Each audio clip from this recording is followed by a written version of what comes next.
YouTube is a fickle thing. When you upload a video, if you don't get the views within the first hour of upload, then that messes the whole video up on the algorithms, and you just don't get the views and the likes and the shares and everything. It's absolutely critical to get that first hour where everybody that comes in watches it all the way through, and no jumping that bit. You've got to watch the whole thing. Watch hours, you've got to get the more watch hours you get, the more popular the video go. So I looked at the algorithm, I looked at what I put up on the last one. I thought a couple of days, I did everything as best as I could, and I got 9 likes, which I thought was a bit disappointing. And if some of you genuinely don't like it, then that's my fault, not your fault. But a lot of you are just not pressing it, but you're coming in and you're watching it. So that has reflected my attitude towards this whole thing. So I never filmed them going on. See the checker plate underneath. I've got the trays on there, they're done up, and I've got one oddball there to help with the theft. And I changed the mats because they weren't big enough that was on there. They just weren't going to do anything. And I put them on stainless steel hinges again. I never filmed it. So you've missed out on that. My apologies. That was actually easier for me to crack on and just get on with it, which is exactly what I did.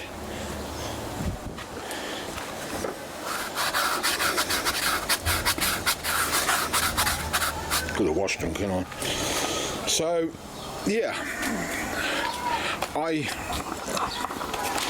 don't mind doing the videos. I quite enjoy them. I spent a lot of money on camera equipment. I mean, hundreds, good £1,000 or more, actually a couple of £1,000 or more actually, because I'm on my 3rd camera now. I've got one of those 360s, the 364, whatever the heck it is. 4K, oh, I don't know. I know it's a 360. It's not the 5 with the removable lenses, but I did just buy that for canoeing. It's the version 4, and I've just bought that. That was 500-600 quid, I think, memory go. This camera I'm talking to you on now was about the same amount of money. Got an SLR camera sitting in a bag. That was 500 quid, and I've got another camera on the shelf that cost me 350 quid. I spent a lot of money over the years of this YouTube and things, you know, on cameras just to make sure that I can put stuff out as best as I possibly can. So what I'm basically saying is I'm giving some of you a telling off, I suppose. If you want more videos, then that like button has got to be pressed. Now, if you genuinely don't like what I'm doing, I get it, absolutely. I'm doing my best. I'm a one-man band and I'm doing my best. However, some of you are just not pressing it. Even, you know, you're coming on, you're interested in what I'm doing, but you're not taking the time out to try and find a way of clicking the like button. And it helps me so much if you were to press that damn like button, because YouTube picks it all up. And if you watch the video from start to finish without fast forwarding or reversing, that puts the watch hours up, and that also makes the video go viral. That's how it all works. And a lot of you are just skipping. I've checked all the stats, and I've even spoken to a couple of you, and you jump, which is fine. If I'm that boring, then good. So maybe just don't watch at all if you're going to be jumping from bit to bit. In fact, put a comment up if you'd like a shorter version of what I'm doing, and then I'll put 2 up, and then you've got one that you can watch that's so short it's ridiculous, because I know there's some people out there that have a very, very small attention span. I am one of them. I'm as guilty as you when it comes to jumping from video to sequence. I can't help it. And then there's some of you that like to watch all the way through. So, if you want shorter videos to help me with the algorithms, I will do 2 videos of the same video. I will do a real short one, 10 minutes, 5 minutes, of all the highlights of what I've done, and then I'll do a detailed one. So if you are one of these that jumps the videos, put a comment up, ask for a shorter version, I'll do a shorter version, if there's enough of you.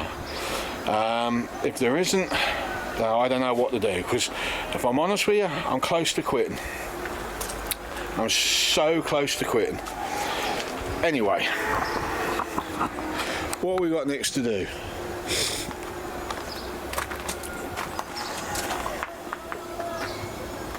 Steps. and the high lift jack. Because what I didn't do was put the high lift up here where I originally wanted it. That is a heavy bit of kit, and I would have had to make 2 pieces of steel bar attached to this, and I've got to grind that back and paint it. But it was just more aggro than it was worth, so in the end I opted for a piece of checker plate and 4 bolts holding these on. Now they look a bit pathetically small, don't they? So I may look for another set of those but longer that I can stack underneath them and go from there really. I put connecting nuts on. So the jack is going to have to go on a tailgate because there's nowhere else for it. I've looked around on this thing where I could possibly put it where it won't hurt somebody in a car accident, and this is the only spot. I don't want it high up. So what I'm going to do later, I'm going to take the tailgate off, take it back in the garden, reinforce a couple of areas, and I'm going to order high lift jack plates because it's just easier to do it that way. And eventually that will get mounted on there properly once I've reinforced that tin work, because it's going to be heavy and it's going to have a lot of momentum in it, and it's going to crack all the bleeding filler that I put in there, because some of that got filled, you see. That's another tailgate from another truck. My one was really damaged. So that's the plan on that. Another job I've got going on. I've got the steps to build as yet. They're going to be made out of tube, and they're going to be either welded or bolted to the seals. I haven't made my mind up yet on that one. And I need a snorkel for this thing, and I need a snorkel not just for rivers, but because it helps with dust when you're going along on off-road tracks and on a dry day. You kick up a lot of dust, and that engine sucks that all in. So what I want to do is build an airbox with a K&M filter in it, with a plastic lid, but a metal surround, and then I want to mount that so that a hole comes out here, and then I want a piece of tubing to go across and then up in stainless. And I happen to have these, which are stainless. The side steps, I'm not using them on the truck, I don't want them on there, but they are perfect. So I'm going to chop and cut. I'm hoping to get some argon shield soon. I think that will just about weld stainless steel with stainless wire, so we'll be able to fit that on the side. And then the last job of all, well, it's 2 jobs, it's in 2 parts, is we're going to drop those torsion bars. We've now figured out a way of doing it. And we're going to lift that front up just an inch more than what it is to clear that front area, and I'm going to make some brackets to lift the leaves a bit, but I've got to alter the angle of the prop shaft when I do that, because the angle will change.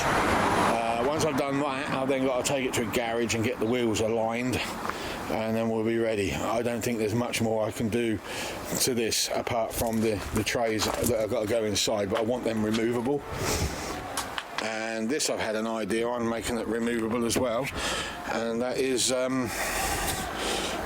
top box on a moped. You've got these metal plates that you bolt on your rack, and they've got specialised clips, so I'm thinking about putting that on there so I can remove that, and maybe even giving it a suitcase handle so I can literally just pick it up and carry it into the house and stash it, and then when I need it, put it back on again. My only concern is this bar will be poking out. So there are jobs that are coming up, but they are only going to be recorded if the likes get pressed more. I'm sorry I have to throw it at you like this, but honestly, I think I deserve a bit more. I'm not trying to blow my own trumpet. I've worked hard to give you videos. I'm asking for something back now, please. Otherwise I think I'm going to stop. I will just do trips out and canoes, and that's it. No more. I have had enough of doing this, and it don't help the fact that YouTube keep changing their damn rules. I got hit with more copyright the other day, and I was using copyright free material from 3 years ago that has now somehow, and I don't know how, has now become copyrighted. So, you know, too many strikes will get you blocked, and then there'll be no videos, for definite. Right, moving on. Well, it's a bit too hot today to be doing much. Most of my day was wasted this morning taking the dog to a vet only to be told that the time of the appointment wasn't the time I thought it was. So what I have decided that I'm going to do over the period of the next few days is I'm going to make myself an air box. The problem is I don't actually have any spare filters. These I dare not use. You see that chromy bit in the middle? Yeah, that gets in my turbo, I'm in trouble. So I can't use them, but I am debating about hacking that rubber off and putting it on this one. This is the original filter that's in it. If you look through, there's not a lot, I mean a couple of little areas there where there's daylight, but if you look through these ones, which are meant to be stronger, there's no filtration in there whatsoever really. You might as well not bother with them. So they're junk. I'm going to nick the rubber off that, stick it on that.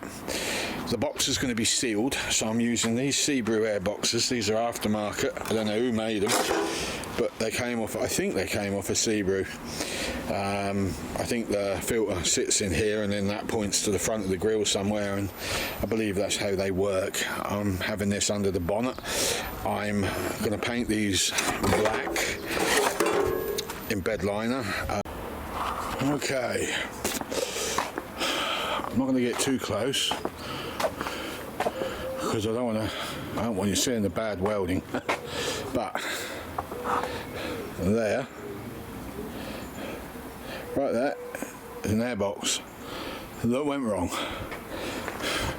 Right here is a AdBlue tank from a lorry, stainless steel, and I've cut the indent out here, and I'm going to plate along here and weld round. It's nice and thick, apart from this area here where I kind of cocked it up a bit with the grinder.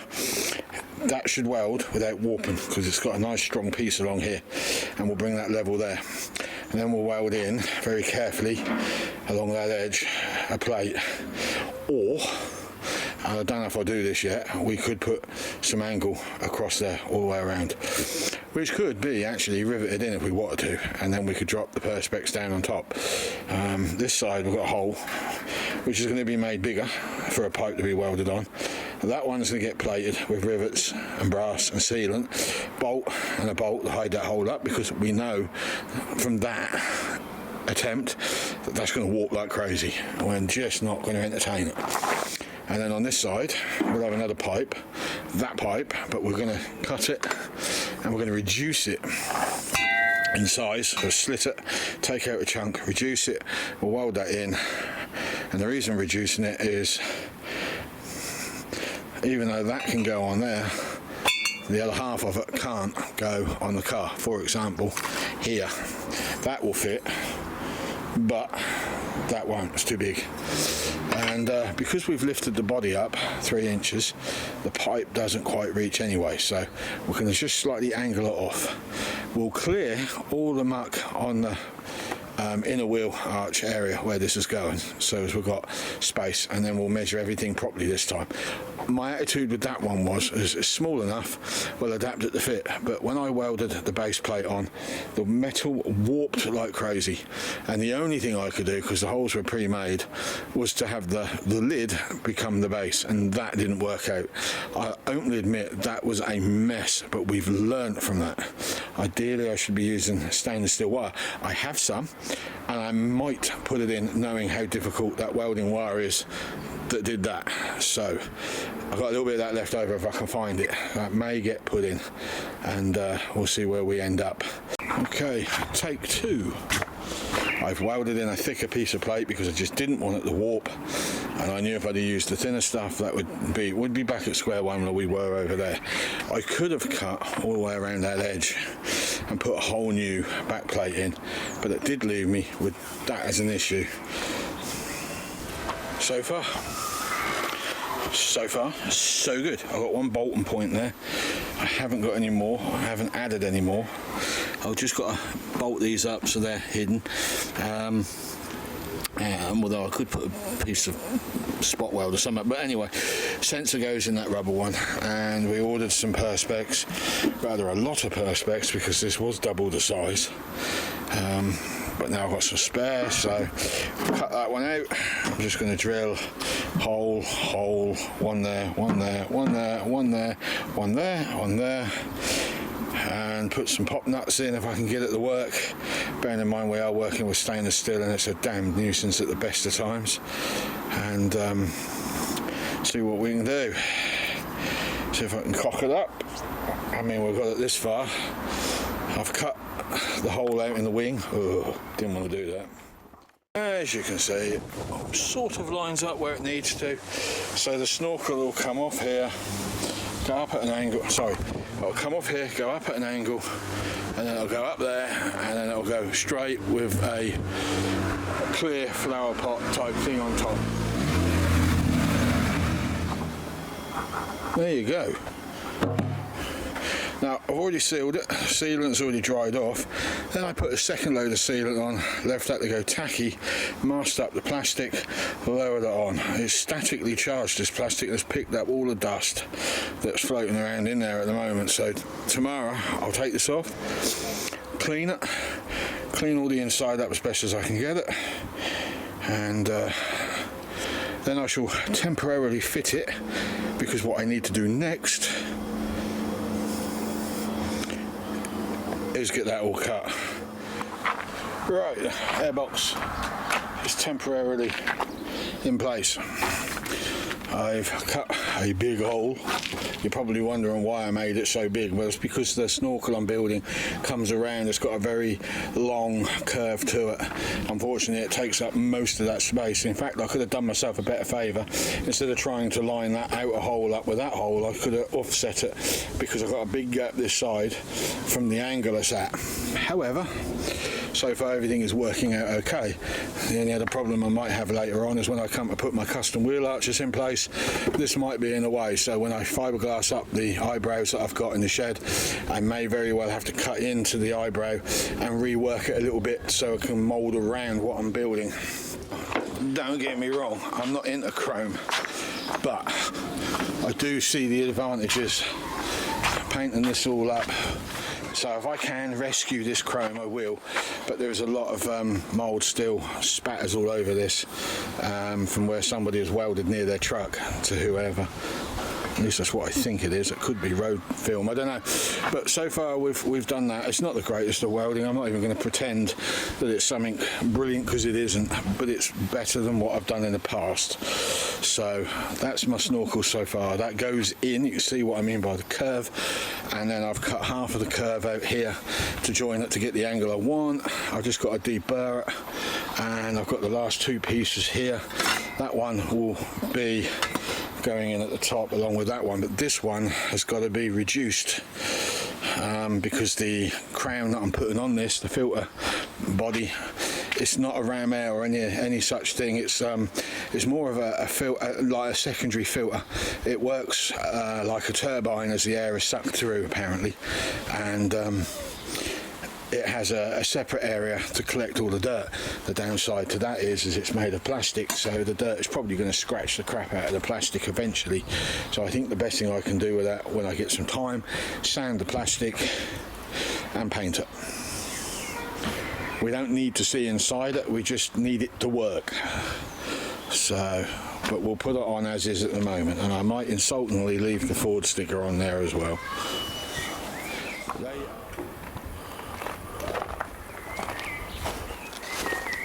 Right, we've just got to clean up all of that. I painted it because I ran out of stainless steel welding wire, and all I had was the regular one, and no money and no time left because I need to use the car tomorrow.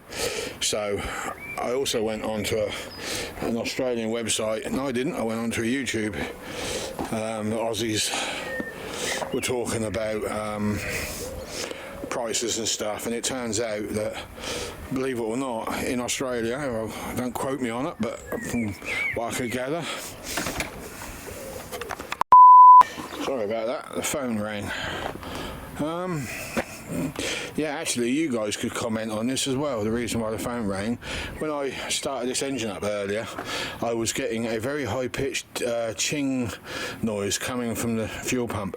I am assuming it's to do with the weather we've had and that the fuel is really ultra thin at the moment, but I don't know the real reason. It only did it on tick over. As soon as you rev, the noise went. It sounded like an old 1970s Peugeot diesel, you know, the big six-seater diesel, six-seater Peugeots that had a diesel engine. It sounded like an old bloody tractor. It made a hell of a noise. The best way I can describe it, if you've got, say, like a BMW engine or something similar with hydraulic lifters and the oil's low and the lifters are rattling around, that was the noise it was making on tick over, and it's never made that noise before. Well, once actually, about 3 or 4 days ago when I was running it, randomly started doing it, and I'm very confused to the reason why. Anyway, the reason for lifting the bonnet up, airbox is in.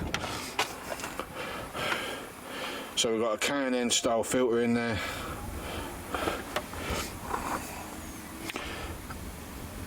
I've just got a catch can I'm waiting for. I haven't put that on yet. So really, realistically, that air filter is pretty useless at the moment because the hose is, you know. But there you go. I've done all I can do at the moment. I've got opticians in the morning, so I've got to skadoodle off because that's why I need this. I've got an oil leak on the floor as well, right where the fuel pump is.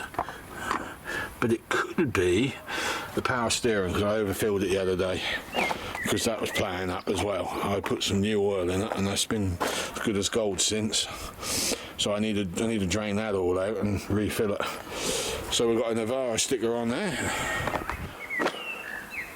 And another one up there that they gave me free of charge. Special type of filter. As the air is sucked in underneath, it vortexes around and it's supposed to collect on the inside edge. Personally, I'm not expecting much from it, but we'll see. If it don't work, we'll rip it off and we'll put a ram air on. So there you go, ladies and gentlemen. That's another job done. The next one to do is to lift the front suspension up. Now I've got a tool to do that with. Torsion bars are jammed on solid, and I bought myself an electric, a very heavy duty electric concrete smasher. With the intentions in using the sharp chisel, pointed chisel, to knock the thing straight out on both sides, the torsion bar out. That was the only way I could think of doing it. I tried everything the other week when I was doing this and it wouldn't happen. So we'll get the dust caps off and then we'll oil up and then we'll get under there and we'll chuck that thing in position and give it a good wallop. I had an old 60s concrete post down here that everyone's been whining at me to get rid of. Less than 30 seconds it was gone, and trust me, that was hard concrete. Gone. So if it can do that, I'm sure it can knock the torsion bars out very easily. So I'm going to have to get under it, jag it up, loosen them off, mark up where the torsions are sitting on the keys and on the other end, which I can't remember the name of, wishbone, and then we'll turn it one spline at a time until we get a bigger gap. I will have to measure before I start just to make sure I can get the correct height.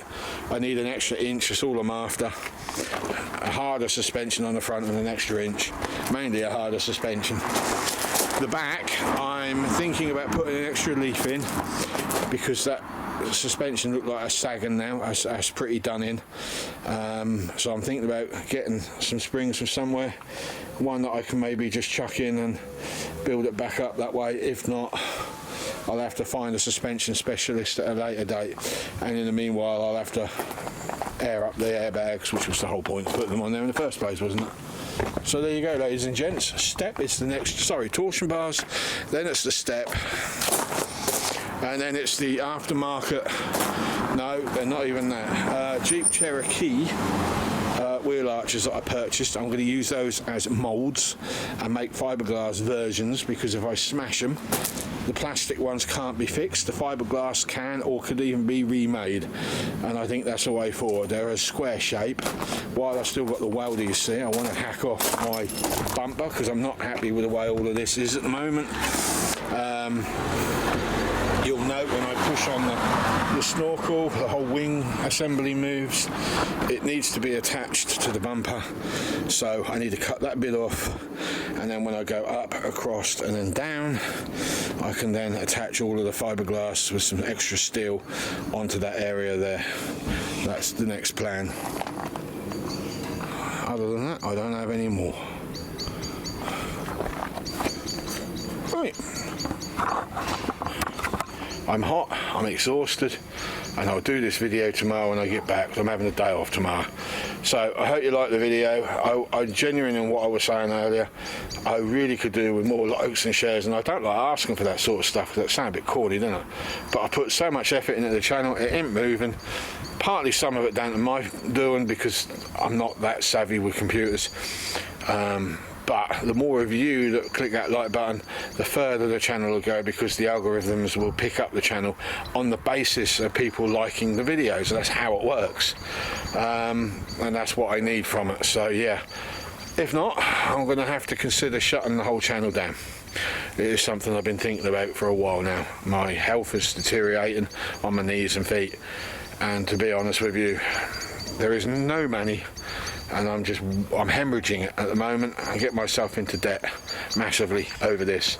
My reward from it would have been likes, and we're not talking about 10 likes, we're talking like 50, 60 likes, and then on the views, a couple of thousand views on each video, and we're not even getting that, and it's because people won't click the like button and put comments up. I mean, that's what makes it all work, unfortunately. So anyway, thank you for viewing. Oh, and stop bloody skipping through all the while. Some of you, I know some of you are doing it. If you want shorter videos, let me know, and I'll do a short version and a long version.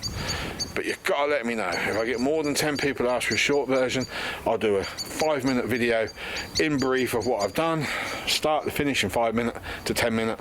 And if you want the long videos, I'll do the full 20 minute, 40 minute videos, and we'll go from there. Right, see you next week.